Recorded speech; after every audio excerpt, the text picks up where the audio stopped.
With conditions as bad as they are, I asked the governor where the emergency declaration is. The fact is, it's complicated, and here's why. Are you planning to issue an emergency drought declaration? Yeah, we will be doing that. With 100% of the state now in drought, the governor says he intends to issue an emergency declaration. Reservoirs will be taxed this year. The Great Salt Lake hasn't risen as much as state leaders hoped, and the Colorado River system is on the verge of collapse. The Utah Farm Bureau is pushing for an emergency drought declaration to free up funding. This drought, I mean, this is a doozy, and we are starting to really see impacts across the state. Farmers are making very hard choices, whether, do I sell cattle?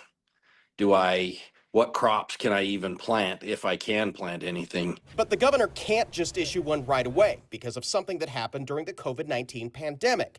Then Governor Gary Herbert issued numerous emergency declarations and restrictions, which upset some lawmakers. The legislature then passed laws only making his emergency declarations good for 30 days.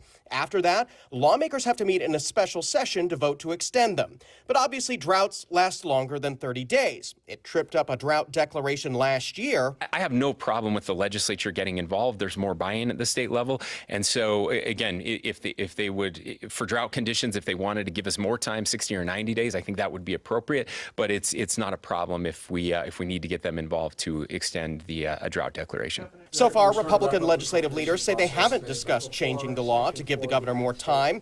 Drought and wildfires go hand in hand, so the governor is also bracing for a rough season. As a direct result of the water situation, we know that the wildfire season will be especially dangerous this year. On Thursday, the governor met with executives from TNT Fireworks to talk about wildfire risk. TNT says you can expect to see education materials when you buy fireworks this year. Well, we have a very robust and early safety and education campaign. It's all focused on staying safe, staying legal, and acting responsibly. So we could see that drought declaration sometime in the next few weeks.